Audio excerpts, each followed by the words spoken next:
would say similar to what I was just mentioning, that really make sure you have a support system in place, both for the business itself and also for your personal life, so that there's kind of that team to to work towards the next goal with.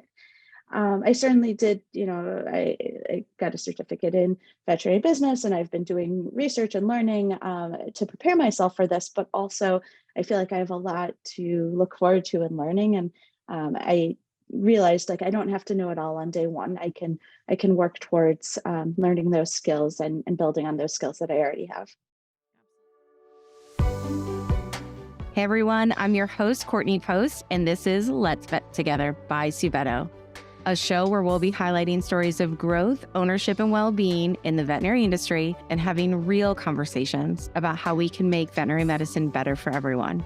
If this is your first time listening, welcome. We're glad you're here. If you've already been a part of our community, make sure to follow us on whatever platform you're listening from and give us a review to let us know how we're doing. We really appreciate you for coming back.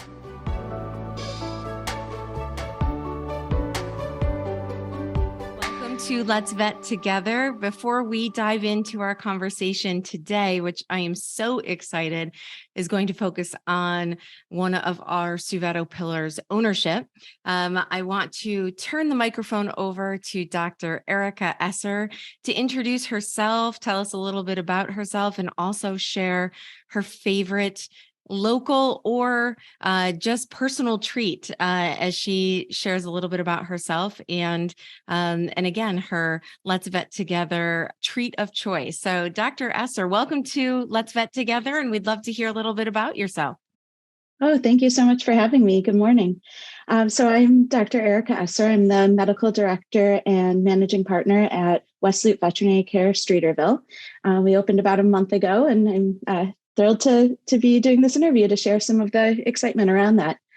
I brought a treat in today, which is tapped maple syrup, and it is a infused maple syrup. There's lots of different flavors. Cardamom's my favorite, and the reason I brought that in is because for a big chunk of my career, I practiced in central Wisconsin, and there are a lot of just really fantastic, thriving, small local businesses that I learned a ton from, both in like the friendships I made with the people who own and run them, as well as the kind of business side of those enterprises. And so Tapped is a great example of that. It's run, family run. It's delicious. It's a kind of really like high-end niche product. And I thought it was a great example of something that I personally love, and also something that kind of represents the type of like strong community and strong local business that I want to represent. Well, I'm going to check that out, Dr. Esser. What do you, cardamom syrup sounds fantastic. I'm really into a local cardamom coffee, a cardamom infused coffee with a little bit of sweet cream over ice for the summer. It's one of my favorite things. What do you put that on besides like the traditional pancakes or waffles? What have you used that for? Just curious. More as one stuff to another. Yeah, pretty much everything. It's good in coffee. It's good on ice cream. It's delicious in smoothies, pancakes. I could go on and on. Some people use it in like alcoholic or mocktail type drinks. Yeah. Probably pancakes are my main go-to, but it's very versatile. I'm going to have to check it out. So Wisconsin to Chicago to West Loop, Streeterville. Can you give us a little bit of your backstory, Dr. Esser? How did you find yourself as this, exciting managing partner of Streeterville that just opened? So this is just such a great time for us to reflect back to your journey to where you are today. And we'd love to hear a little bit about that path. Yeah, so I grew up in Chicago, and this is, where I've now returned to. So I'm back at my roots here. And I was really brought up in a learning, education-based family and environment. We, talked about business around the family dinner table. So some of the things that I learned growing up, I'm getting to apply on a day-to-day basis in my new role. After I graduated from high school, I went to Cornell University and studied animal science and natural resources there, and then followed my 7-year-old dream and went on to vet school. So I went to the University of Wisconsin in Madison for vet school. Oh, fantastic. So that's how you stayed in Wisconsin then? Yes, after vet school, I moved further north. I'm a woodsy type of person, so I loved being in a just really beautiful natural environment. And I actually started off as a large animal veterinarian, primarily focused on equine. I also worked with wild bears and wild fishers, and have some fun stories there. If probably for another I would like to hear podcast. some wild bear stories. So we were just watching a fun TikTok video last night of a bear out on a putting green playing with a flagpole. So I'm always game for a good bear story.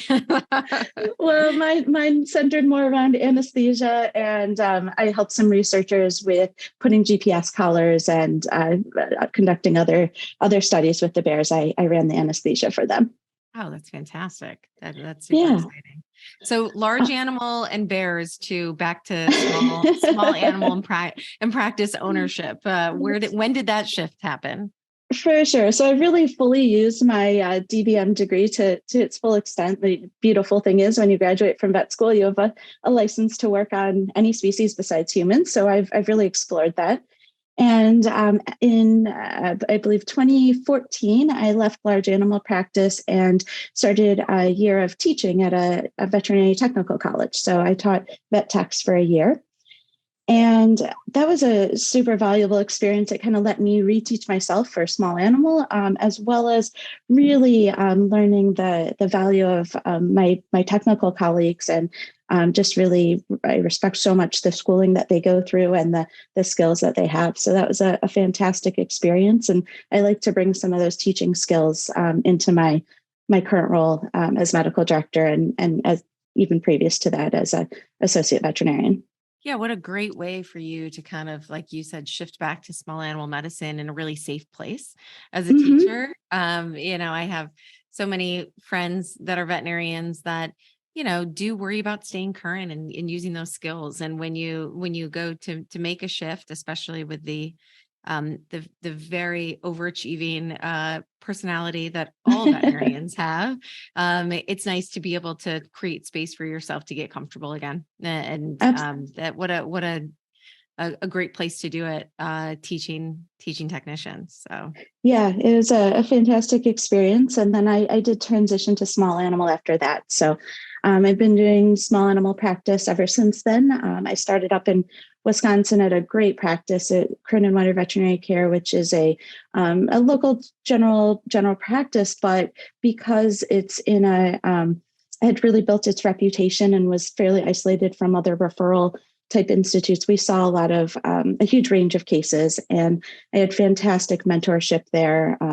Dr. Chris Blyfus was the owner and my mentor, and he just really embodies the type of leader that I want to be. He was caring, a wonderful mentor, really just ran a fantastic business. So I hope to work towards half of that as my goal.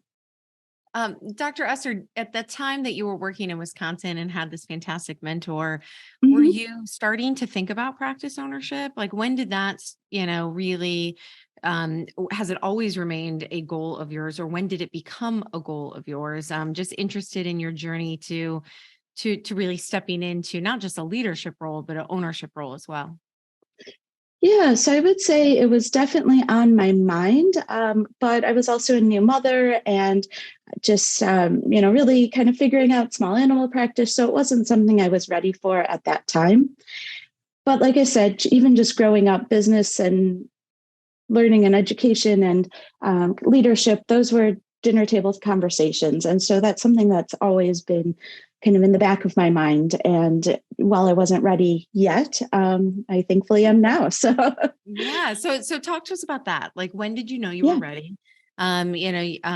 Fast forward, you made your way back to Chicago and Mhm. working at West Loop. And at what point did it become a reality to you that you had this opportunity to become an owner, a managing partner in Streeterville? And was that a 2 feet in right from the beginning, or did you have to get comfortable with the idea of that? Just curious. Yeah, I moved back to Chicago in 2019 and joined West Loop Veterinary Care at that time. And I really admire the practice that Dr. Gonski founded. The focus on growth and training and learning and high level care were things that I really admired about that practice and admire still. And after kind of getting my feet wet there and realizing that even though I was in a different city and no longer in a rural place, I could still hold my own, that I still really loved practice and loved growing and learning with it. I just realized that I was ready for some more leadership. And I would say it took a little bit of evolution and conversation back and forth with Dr. Gonski, and we kind of nurtured the idea for probably about a year. And then, he said he was ready to expand along with Sovetto, and I was ready to join that next step. Oh, it's really exciting. I mean, as our, Sovetto is strong because of individuals like Dr. Gonski, really, leading the way and having phenomenal practices and developing fantastic people like yourself. And our pillars of ownership, growth, and well-being. We want to, lean into those becoming a reality. And all of us have been so excited for you at Streeterville that you are, experiencing an ownership opportunity, through West Loop and alongside of Sovetto, and would love to hear what the first weeks have been like. Really unlocking the door every day and seeing new patients come in. I would love to hear a little bit about that feeling of seeing your first patients at this location. Yeah, it's been super exciting. Even since day one, we've had clients on the books every day, growing in number each day. I feel like we've really been able to provide a service that was missing in this neighborhood. We're hearing from a lot of clients that they were looking for West Loop Veterinary Care service, and we're either driving over to West Loop or we're driving to other neighborhoods to try and get that level of care. And now we're here in their backyard. So I've loved being able to provide that care right here in this neighborhood. Definitely lots of things to order. I've been astounded with the number of just supplies and medications and, all the little details down to the, drawer organizers and Q-tips. Absolutely. It's like moving into your first apartment and realizing, you only need a can opener every 90 days, but you're like, oh man, I don't have a can opener. Yeah, absolutely. So that's been, a small but expected challenge. And we've been starting the day off with team huddles and really trying to establish a great team atmosphere and really, positive culture here. So that's something that I've been really loving in these first couple of weeks. Yeah, that's fantastic. Can you tell us what the structure of the team huddle is? How do you kick off the day? What is the conversation? What is the goal of the team huddle, and how long do they last? And what do you all typically talk about? They're about 10 to 15 minutes, and we start with a good morning and typically share any announcements from the day or for the day, anything that I have to share with the group or anything that the group would like to share with the rest of the team. And then we pick a different topic each day. Sometimes it's, something like, hey, how was your Memorial Day weekend? Share something fun from that. And sometimes it's a little bit more focused on, share a story from the last week that exhibited our core values and how we saw it with the clients, or something more specific. So I've been trying to mix it up and kind of a mix of fun and specific or more focused. Fantastic. What has the journey been like for you, Dr. Esser, and again in the last year or two, and kind of actualizing this ownership aspiration and Streeterville? How have you continued to find harmony with your personal life and well-being? Because I know that's something that for years, as I've worked with aspiring owners or current owners, you speak about this huddle and the culture you're building with your team, and that's a lot of work. It's a lot of effort. It's a lot of emotional investment. How have you intentionally taken care of your personal, your personal well-being and created space for yourself there? Here's where I have a very sincere plug for Sovetto and for the partnership I have with West Loop Veterinary Care, that I'm a single mother. I'm sort of a risk averse, not super entrepreneurial person. And I've just been so appreciative of the partnership, because there's a whole network, sort of both internal with West Loop Veterinary Care, the partnership I have here, as well as with Civetto, to help support some of those kind of mechanics behind running a practice. And so I've been able to focus on my team. I've been able to focus on my clients and patients. And I really, kind of appreciate that support system that I'm a part of. I think, pretty good at setting clear boundaries, and, here are my work hours. Of course, I'm available for my team by phone when things come up, but when my day's over, I make sure that things are set to run without me, and then I go on and pick my daughter up from school and go on to the rest of our day. So I feel like I've so far been finding a good balance. I hope I can maintain that going forward. Yeah, good for you. And that was not planned, folks. We were, Yeah. I always like to focus on, the personal and the well-being side, because it's in the back of everyone's mind of, you can have really successful, overachieving individuals, and you want to make sure that, you are personally well and finding some healthy balance. So, we're here for you, Dr. Esser. I think you know that. And to everyone else listening out there, there's usually a team of people that are willing to help you. So ask for help and establish those healthy boundaries. So fantastic. What piece of advice would you give someone that is, like you, that maybe sat around the table as a child talking about business, that it was always of, a dinner conversation, that maybe is interested in either, being an owner completely independently or in partnership like you have with West Loop and Dr. Gonsky, as well as Civetto. What is that kind of, rear view mirror advice that you would give someone in that may be thinking about that? I would say similar to what I was just mentioning, that really make sure you have a support system in place, both for the business itself and also for your personal life, so that there's kind of that team to work towards the next goal with.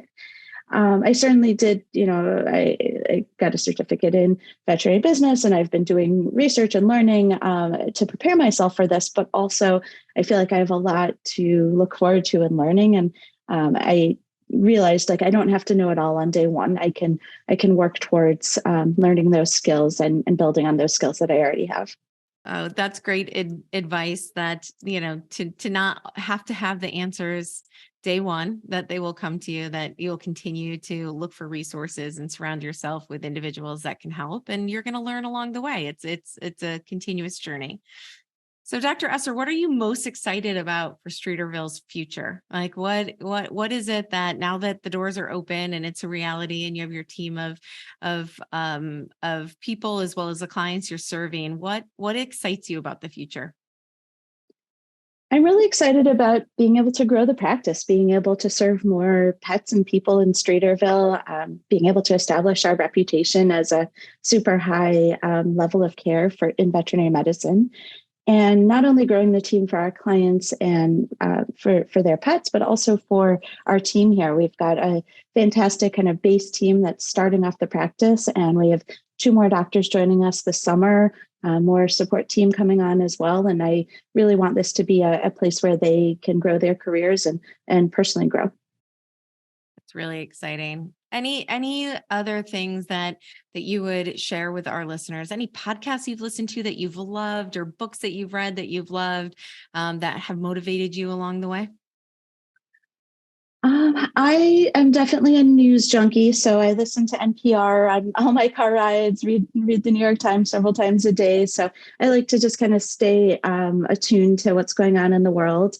I do like listening to the podcast How I Built This, and that definitely is a relevant one for business. Yeah. They had a nice like micro series during COVID of How I Built This, the resilience series, and I liked hearing about that, because it was, a lot of businesses that had gone through ups and downs, or major challenges, and how they were resilient through those episodes. So that's probably one of my favorites.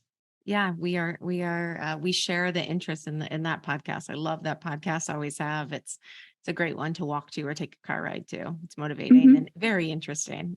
businesses that span every industry you can think of. That's why I like the diversity of hosts, or excuse me, of guests that come on that show. So. Mhm.